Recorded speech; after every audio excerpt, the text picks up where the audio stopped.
شوهری که خانم خود را بگوید آبروهای خود را بچین، خانم به گپش کند گناه دارد؟ سیگرت کشیدن زنها گناه دارد؟ سوال کرده یک مادر، گفته خدمت کردن شوهر مریض ثواب دارد؟ سوال دیگر دشنام دادن شمال و طوفان و غیره گناه دارد؟ خواب کردن تمام اعضای فامیل در یک خانه گناه دارد؟ بدون اجازه شوهر نان روان کردن به اقارب گناه دارد؟ شوهرم 5 وقت نماز خود را میخواند اما در خانه میخواند. السلام علیکم برادران و خواهران عزیز. اکنون شرکت مهاجر تور برای دریافت ویزا کردن به همه دولت‌های اروپا پیشنهاد نموده است. هر کسی که برای کار به شهرهای اروپا رفتنی باشد و رقم‌های روی اکران بوده به واتساپشان یا تلگرامشان مراجعه نماید، چون که این برادرها حاضر در عربستان هستند. و یک چیز دیگر نگفته نماند، شخصانی که نیت سفر به حج عمره را دارند و با نرخ‌های خیلی هم ارزان، خورد و خوراک و جای خواب و رفتن و آمدن، باز تماشای مکه و مدینه همش حساب شرکت است. خودی حاضر مراجعه نمایید. نرخ‌هایی که میگویند تنها برای ابونتشی ما روی فردا است. از نام کانال ما مراجعه نمایید. الله مهربان حاجتون را قبول کند. شوهری که خانم خود را بگوید آبروهای خود را بچین، خانم به گپش کند گناه دارد؟ بله گناه دارد. نباید به گپش بکنه. در صورتی که آبروهایش درست است هیچ مشکلی ندارد. بله اگر یک زن آبروش خیلی پرمو است و پرپشت است که پشت چشمش گرفته کمی چهرهش زشت کرده، او باید یک مقدار برداره تا به صورت طبیعی و اصلی خودش بیاید ابروهایش و اشکال نداره. اما کسی که ابروش درست است و باریک است و باز او را از پیشش تقاضا میکنه تا ابروت بچین، اطاعتش نکنه. اینجا اطاعت الله واجب است، نه اطاعت شوهر. سیگرت کشیدن زنها گناه دارد؟ سیگرت کشیدن به مردها هم حرام است، به زنها هم حرام است. ولی چی بدبخت از او زنی که سیگرت بکشد؟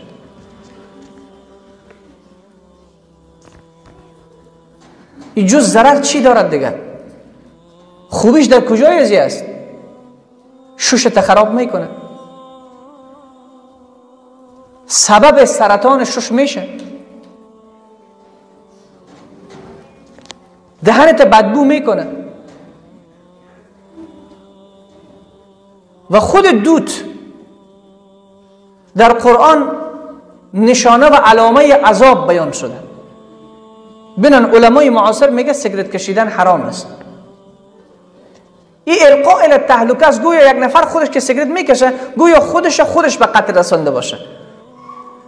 چون فعلا اطباء و پزشکای دنیا میگه 4 میلیون انسان هر ساله توسط کشیدن سیگرت که سبب مرگشان میشه به 4 میلیون رسیده.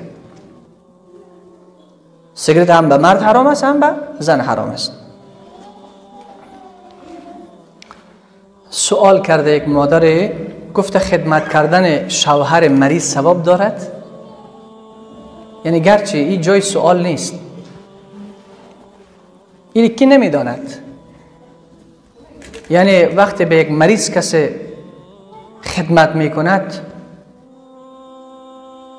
احسان میکند، ثواب دارد. چی جایی که او مریض با شوهر باشه؟ پیامبر صلی الله علیه وسلم فرمود اگر بغیر از خدا سجده جواز می داشت، اگر بغیر از خدا سجده جواز می داشت، به زنها دستور می دادم که در پیش شوهران خودشان سجده بکنن. هر احسانی که زن به شوهرش میکنه سبب ترقی و عروجش میشه، سبب بلند رفتن درجهش به پیشگاه خدا میشه. چی جایی که او شوهر مریض باشه؟ خواب کردن تمام، سوال دوم، خواب کردن تمام اعضای فامیل در یک خانه گناه دارد؟ کار خوبی نیست. بله اگر در اونجا زن و شوهر میخوابد و دیگه همه هم میخوابن اونجا، این کار پسندیده ای نیست. حتی یک مرد و زن اگر در یک بستر میخوابن، خب معمولا زن و مرد که کنار هم هستن، زن و شوهر هستن، اونا هم بستری دارن، پس حتی میگن پیش کسایی که خواب هست، اولادایی که خواب هست هم بستری نکنه مادر و پدرش. پیش حیوان هم بستری نکنه. حیوان میبیند گرچه او عقل ندارد ولی شعور دارد. پس در یک خانه خوابیدن تمام اعضای فامیل یا برادر در کنار خواهر، شریعت میگه وقتی که دختر و برادرش که خواهر و برادر هستن سنشون به 10 رسید، بسترشان جدا بکنین. برادر به یک جا خواب بکنه، خواهرها به یک جا خواب بکنه. یه ادب است که اسلام تعلیم داده. بستر خواهر را از کنار برادرش جدا بکنین. در زیر یک لحاف نخوابند. در یک توشک نخوابند. جدا جدا خواب بکنن.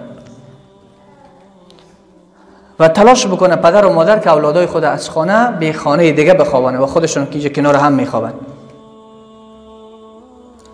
سوال دیگه، دشنام دادن شمال و طوفان و غیره گناه دارد؟ بله. الله جل مجده فرمود که اولاد آدم مرا اذیت میکنه. اذیتش همیست یسب الدهر، زمانه رو دشنام میتن. شمال کی خلق کرده؟ کی می آورد؟ زمین آسمان مال الله، روشنایی روز مال الله، آفتاب الله خلق کرده، مهتاب الله خلق کرده. دشنام دادن اینها نادرست است. این اذیت است به الله.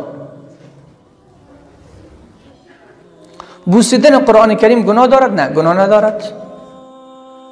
اجازه است بوسیدن قرآن کریم. با خواندن هر آیه سجده کنیم.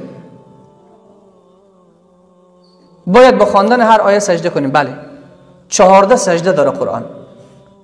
هر یک از این آیه های سجده را که شما در وقت تلاوت میخوانید سجده بکنید. سجده تلاوت چه قسم است؟ از جای خود بلند میشه، نیت میکنین، نیت قلبی که من میخوام سجده تلاوت بکنم. الله اکبر، دستا در گوش نمیره. الله اکبر گفتین مستقیما به سجده میرین. بلند شدین، نیت سجده کردین، الله اکبر میگین، دستا را در گوش نمیبرین. این الله اکبر به خاطر رفتن به سجده است. میرین به سجده، سبحان ربی الاعلى، سبحان ربی الاعلى، سبحان ربی الاعلى، الله اکبر. سرتون از سجده بلند میکنین، خلاص شد. یک سجده داره، 2 تکبیر، 3 تا تسبیح. الله اکبر گفته آمدین، سبحان ربی الاعلى 3 مرتبه، پس دوباره الله اکبر گفته بلند میشه. نه تحیات داره، نه سلام دور دادن داره، فقط یک سجده است. گرفتیم مطلب انشالله؟ بدون اجازه شوهر نان روان کردن به اقارب گناه دارد. 2 اذن است، یا اذن صریحی یا اذن ضمنی. چه معنا؟ شوهر میدانین که شوهر دیندار و خوش اخلاق، شوهری که از صدقه و خیرات خیلی خوشش میشه، خیلی خوشش میآید. و اگر بفهمه که زنش به خانه همسایش به او یتیم، به او بیوه نان روان کرده، خیلی خوشحال میشه و تشکری هم از زنش میکنه. بله این کار خیلی پسندیده است، این کارا بکنین. ولی اگر شوهر ممسک و بخیل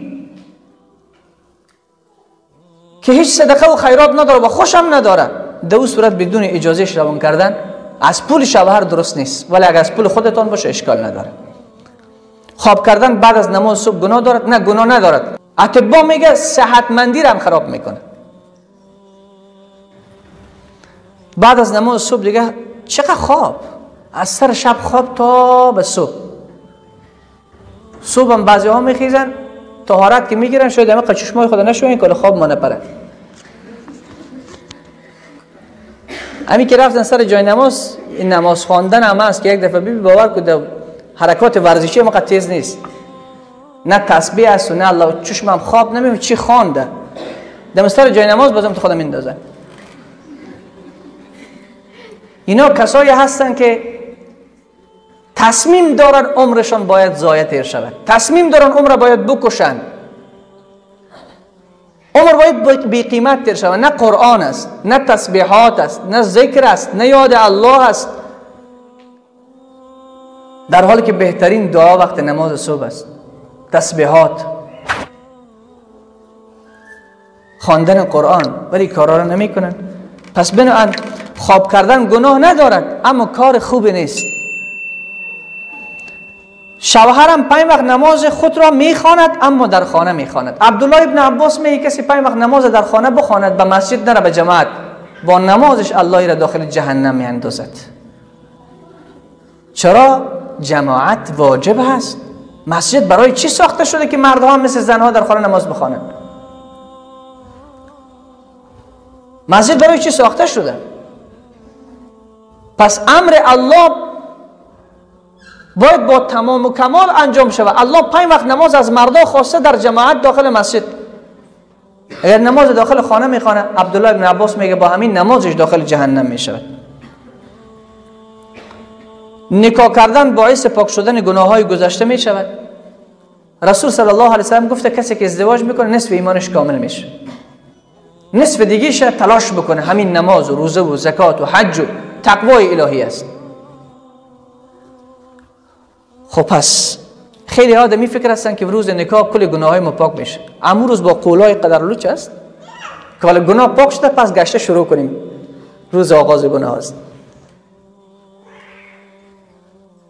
من خب براتون گفتم هفته پیش که قولا برهنه است، قرآن بالای سر عروس میگیرن که قرآن تو را بزنه.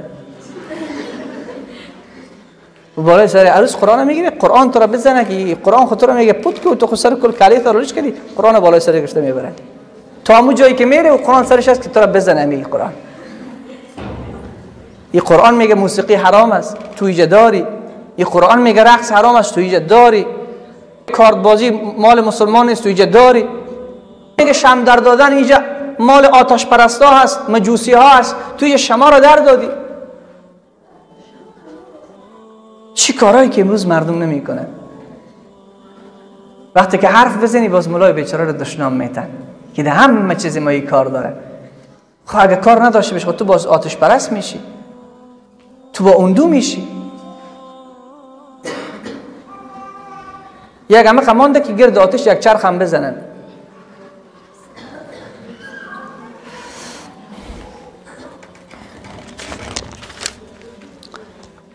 پشت دخترم خواستگار میآید، پدرش میگه نمیتون، به خاطر که پدر و مادر نداره. البته مو داماد میگه بیگانه است، رضایت دخترم هست. آل ابوبکر صدیق عایشه رضی الله تعالی عنها را به پیامبر خیلی نمیداد که رسول خدا یتیم است، نه پدر داره نه مادر داره.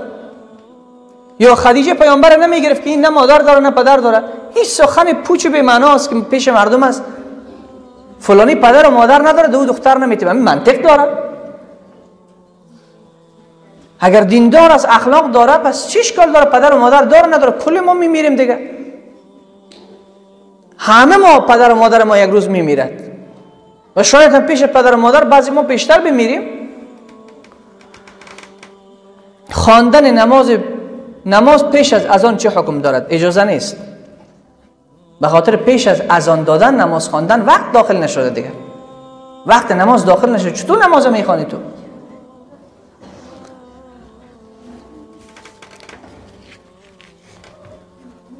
من نماز خود را نشسته میخوانم، کدام مشکل ندارد؟ مشکل دارد. فرض خداست قیام، رکن است در نماز زمین استاد شدن. نماز استاده کسی که تواناییش داره نشسته نمازش اصلا نمیشه. اصلا نمازش نشسته نمیشه کسی که میتونه استاد شود. ولی کسی که پایش مشکل داره، کمرش مشکل داره و نمیتونه استاد بشود، ولی میتونه نشسته باز نماز بخونه. ولی کسی که صحتمند است و پایش جور است نشسته نماز خواندنش نمیشه. خود به زحمت انداخته و بیفایده. اگر کسی کار کند که از دایره اسلام خارج شود، به او گفتن کافر چه حکم دارد؟ اول فهمیده شود که امی عملی که او انجام داده سبب کفر شده یا نشده. بفهمه که کدام کار خلاف اسلام است و انسان کافر میکنه. طور مثال قرآن در دادن، آتش زدن یا قرآن زیر پا لگد مال کردن کفر است، انسان کافر میشه بدون شک. اگر مسلمان باشه او مرتد شده. پیامبر دشنام دادن انسان کافر میکنه، دین را دشنام دادن انسان کافر میکنه، یک فرض الله را قبول نکردن انسان کافر میکنه. او به قبول ندارم میره. الله را دشنام دادن انسان کافر میکنه. در خانه ای که 2 نفر نماز بخوانند بقیه فامیل نماز نخواند چه حکم دارد؟ پناه بر خدا، خداوند هدایت به تو کسایی که نماز نمیخوانند. یعنی کسی که نماز نمیخونه هیچ عذاب بزرگتر خدا از او بالاتر نیست که یک انسان توفیق نماز از پیش بگیره و نگذاره که سجده بکنه. خیلی گناه عظیم است. دعا بکنه و 2 نفری که نماز میخونه و دعوتشان بده. فعلا میلیون ها نفر مشغول کار است در سراسر کشور. خیلی زیاد از صاحب کارشان نماز نمیخوانند. آیا پول آن حرام است؟ نه، پولشان حرام نیست مگر اینکه از وجه حرام باشه. ولی اگر پولش از سود است، از رشوه است، از پول شراب است، پول قمار است، ولی باز حرام است. ولی اگر کسی نماز نمیخونه کار حلال میکنه، نماز نمیخونه کار حلال میکنه، پولش حرام نیست، میتونه از پول از او بگیره. اما اوی که نماز نمیخونه باز جوابش روز قیامت خودش میگه. الله رب العزت و الجلال به کل ما شما توفیق عمل نصیب بگردونه.